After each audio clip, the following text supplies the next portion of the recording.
Our next topic is equidistance term with one or more missing values. એટલે કે આને missing value problem પણ કહેવાય. દર વખતે એકાદી તો પૂછાય છે એક્ઝામમાં, એટલા માટે અને ઇઝી પણ છે.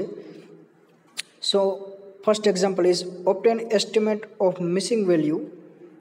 એટલે કે 4 પાસે કઈ મિસિંગ વેલ્યુ આપેલી નથી, એટલે x બરાબર 4 માટે આપણે y ની વેલ્યુ ફાઇન્ડ કરવાની છે. એના માટે આ ટેબલ આપેલું છે.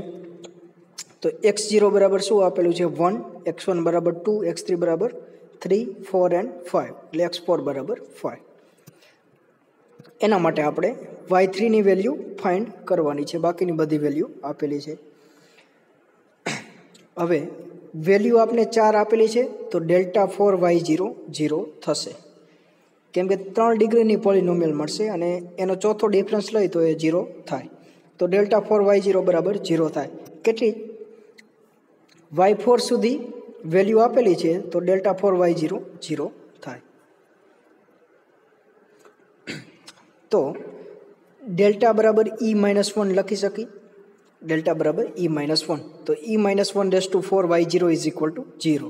હવે e-1/4 એને એક્સપાન્ડ કરી તો e-1 સ્ક્વેર એનો હોલ સ્ક્વેર. e-1 સ્ક્વેર એટલે e square minus 2e plus 1 એનો square into y0 is equal to 0. હવે એને પણ એક્સપાન્ડ કરી એટલે કે e square minus 2e plus 1 એટલે શું મળશે, અથવા પાસ્કલ ટ્રાયેંગલમાં જ હોય તો ડાયરેક્ટ 4 પાવર હોય તો ડાયરેક્ટ આ લખી શકો. કઈ રીતે પાસ્કલ ટ્રાયેંગલ બનાવો, તો આ બંનેનો સરવાળો વચ્ચે આવે 1 2 1 1, આ બંનેનો સરવાળો વચ્ચે આવે, આ બંનેનો સરવાળો વચ્ચે આવે. તો એ 2 પાવર હોય તો એના કોએફિશિયન્ટ્સ આવે, 3 પાવર હોય તો એના કોએફિશિયન્ટ્સ આવે, અને 4 પાવર હોય તો એના કોએફિશિયન્ટ શું આવે, આજુબાજુ 1, એ 3 ને 4, 3 પ્લસ 3 6, 3 ને 4 અને 1, એટલે એના કોએફિશિયન્ટ આવશે 1 4 6 4 and 1. આ કોએફિશિયન્ટ આવશે કેમાં, જો 4 પાવર હોય તો. આ 4 પાવર છે e-1/4, તો એને એક્સપાન્ડ કરો તો પહેલી ટર્મ આવે e⁴, વચ્ચે માઇનસ છે એટલે પ્લસ માઇનસ આવશે, તો પહેલી ટર્મ પ્લસ, બીજી ટર્મ માઇનસ, કોએફિશિયન્ટ પછી શું હતો 1 4 6 4 1, બીજો કોએફિશિયન્ટ 4 e⁻3, આનો પાવર ઘટે, પછી પ્લસ, કેમ કે અહીં માઇનસ આવી ગયું તો પછી પ્લસ, પછીનો કોએફિશિયન્ટ 6 ઇન્ટુ e સ્ક્વેર, પછી માઇનસ, પછીનો કોએફિશિયન્ટ 4e પ્લસ 1 e⁻0 એટલે 1, એટલે આ રીતની ટર્મ આવશે. ઇન્ટુ y0 હતો, હવે y0 અંદર હું એપ્લાય કરું તો e⁻4y0 એટલે શું થાય y4, એટલે ઈનો પાવર હોય અહીંયા ઇન્ડેક્સમાં આવે, એટલે કે y4 minus 4 into e³ y0 એટલે y3, એટલે minus 4y3 plus 6y2 minus 4y1 plus y0 is equal to 0. હવે બધી વેલ્યુ છે આપણી પાસે સિવાય y3.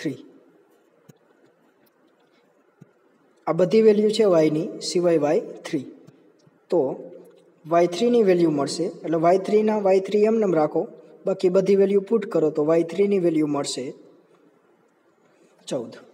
એટલે મિસિંગ વેલ્યુ મળી ગઈ જે આપણે ફાઇન્ડ કરવાની હતી, અહીંયા મળશે 14. કઈ રીતે મળી,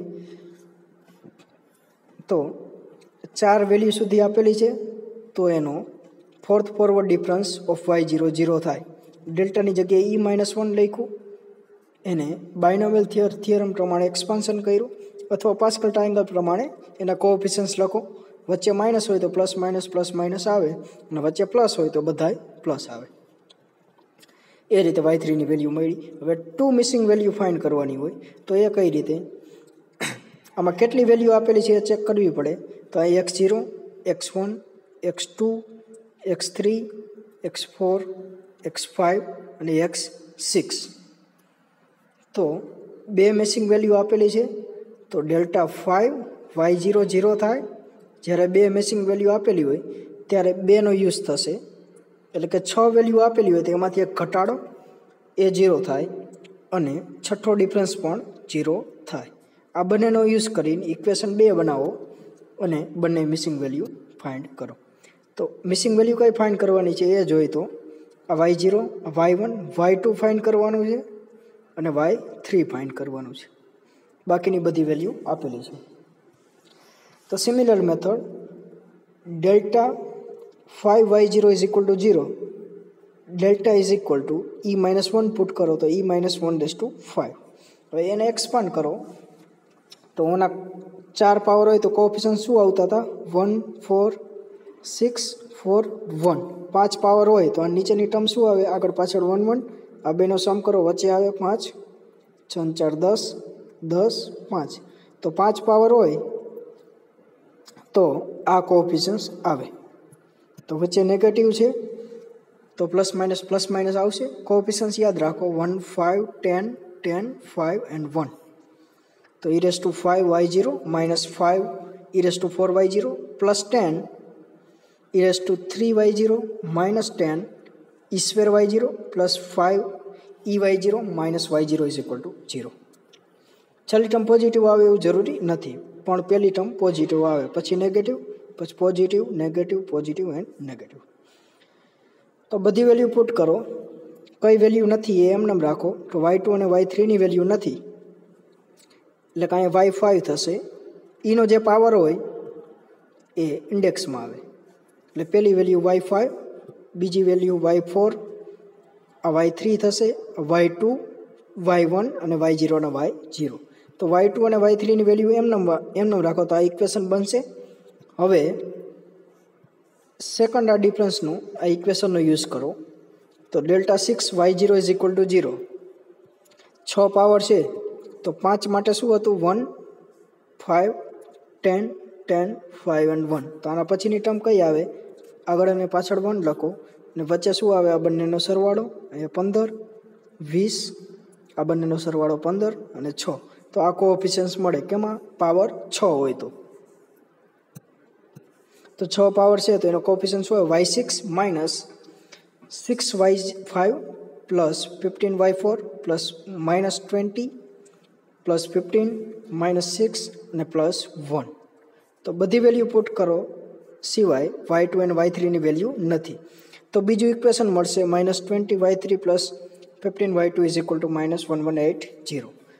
તો પહેલું ઇક્વેશન આ બન્યું અને બીજું ઇક્વેશન આ બન્યું. બે વેરિયેબલ, બે ઇક્વેશન, તેનો સોલ્વ કરી શકો.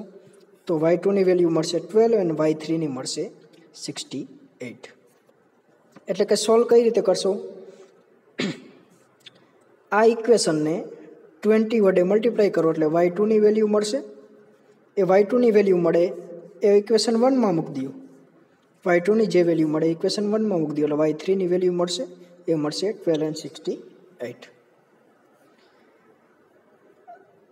બસ તો આ ચેપ્ટરમાં આટલું જ હતું. મિસિંગ વેલ્યુ પ્રોબ્લેમ એન્ડ એને આપણે જોયું ક્રોગ-ન્યૂટન ફોરવર્ડ ઇન્ટરપોલેશન અને ન્યૂટન બેકવર્ડ ઇન્ટરપોલેશન. એટલે આ ચેપ્ટરમાંથી 10 માર્કનું તો પૂછાય જ છે દર વખતે. શું યાદ રાખવાનું? બે ફોર્મ્યુલા, ન્યૂટન ફોરવર્ડ અને ન્યૂટન બેકવર્ડ. અને મિસિંગ વેલ્યુમાં કાંઈ યાદ રાખવાનું નથી, ખાલી દાખલા પ્રેક્ટિસ કરવાના છે. તો થેન્ક્સ ફોર વોચિંગ.